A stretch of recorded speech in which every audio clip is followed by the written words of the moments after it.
Haleluya. Halo Bapak Ibu Saudara-saudari terkasih dalam Tuhan Yesus Kristus. Kiranya damai sejahtera Allah yang melampaui segala akal memelihara hati dan pikiran kita semua dalam Kristus Yesus Tuhan kita. Saya akan bacakan Titus pasal yang kedua ayat 11 sampai ayat yang ke-15.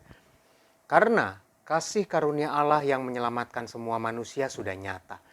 Ia mendidik kita supaya kita meninggalkan kefasikan dan keinginan-keinginan duniawi dan supaya kita hidup bijaksana, adil dan beribadah di dalam dunia sekarang ini dengan menantikan penggenapan pengharapan kita yang penuh bahagia dan penyataan kemuliaan Allah yang maha besar dan juru selamat kita Yesus Kristus yang telah menyerahkan dirinya bagi kita untuk membebaskan kita dari segala kejahatan dan untuk menguduskan bagi dirinya suatu umat kepunyaannya sendiri yang rajin berbuat baik. Ayat yang ke-12 katakan bahwa ia mendidik kita. Allah mendidik kita. Tetapi mendengar kata didikan seringkali kita sudah enggan lebih dulu. Sudah ada penolakan lebih dulu. Hah? Didikan? Wah, saya harus belajar lagi. Aduh, itu sulit. Seringkali itu menjadi batu sandungan, cobaan buat kita. Apakah kita mau maju, bertumbuh dan menjadi dewasa, atau kita mau tetap dalam keadaan biasa-biasa saja?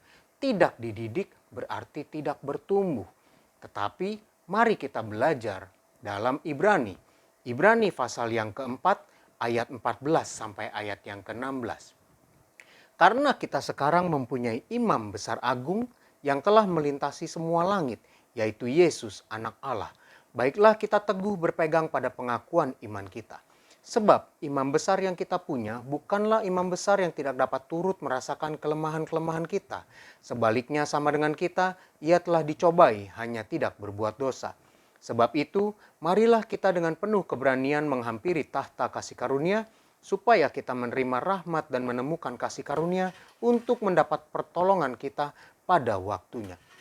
Kita belajar dari Ibrani 4 ayat 14 dan 16. Di situ dikatakan bahwa imam besar agung kita yaitu Tuhan Yesus Kristus, ia dapat turut merasakan kelemahan-kelemahan kita. Dia pun dicobai. Ada satu artikel yang mengatakan bahwa Yesus selama dia menjadi manusia, dia menguasai 4 bahasa.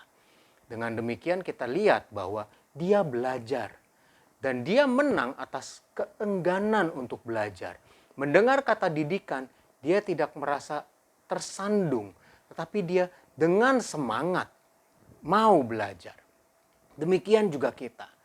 Kita punya imam besar agung yang turut merasakan kelemahan-kelemahan kita.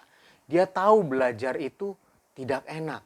Tetapi kesadaran bahwa tidak belajar, tidak bertumbuh. Itu lebih diprioritaskan, lebih penting.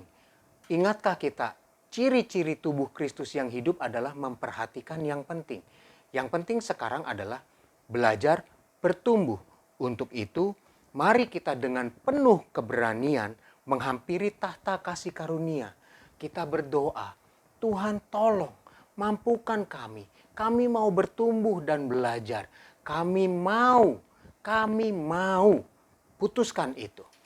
Mari kita sama-sama berdoa. Haleluya. Tuhan Yesus, terima kasih Tuhan. Kalau Engkau menjadi imam besar agung kami dan Engkau juga tahu bagaimana kelemahan-kelemahan kami. Engkau tahu ya Tuhan bahwa belajar itu adalah sesuatu yang penting. Dan seringkali didikan belajar itu Tuhan membuat kami enggan. Membuat kami, apalagi ketika kami sedang dalam pergumulan Tuhan, belajar itu adalah sebuah hal yang membebani. Tetapi Tuhan, melalui pengalaman-Mu Tuhan, bahwa Engkau tahu kelemahan kami. Engkau juga tahu dicobai dalam keengganan, tetapi Engkau menang. Demikian juga kami Tuhan. Kami mau menang. Tuhan Yesus tolong kami. Kami dengan penuh keberanian menghampiri tahta kasih karunia-Mu, kami berdoa. Tuhan tolong kami. Supaya apapun kondisi kami tetap memprioritaskan untuk belajar, untuk menerima didikan-Mu ya Tuhan Yesus. Kami mau serahkan hidup kami kepadamu. Terima kasih Tuhan, terima kasih. Dan saat ini Tuhan, kami akan beraktivitas. Hari ini Tuhan akan bekerja, akan sekolah, akan kuliah, akan berwirausaha. Tuhan Yesus kami mohon, beri kami hikmat. Tuhan tolong setiap kami, kreativitas yang daripadamu, kemampuan yang daripadamu, urapan yang daripadamu Tuhan. Sehingga apa yang kami hasilkan berkualitas baik. Dan semuanya itu untuk hormat kemuliaan bagi nama-Mu saja. Jaga lindungi kami sepanjang hari ini Tuhan. Mulai kami keluar rumah sampai kami kembali lagi ke rumah ya Tuhan. Beri kami kesehatan, kekuatan. Jaga lindungi setiap kami. Jauhkan dari sakit penyakit, virus, bakteri, segala sesuatu yang tidak menyenangkan ya Tuhan. Juga jauhkan dari orang-orang yang ingin berniat jahat. Kami serahkan hidup kami kepadamu. Terima kasih Tuhan Yesus, terima kasih. Berkati juga keluarga kami. Kami serahkan hidup kami Tuhan. Di dalam nama Tuhan Yesus Kristus. Haleluya. Amin. Selamat beraktivitas. Tuhan Yesus memberkati.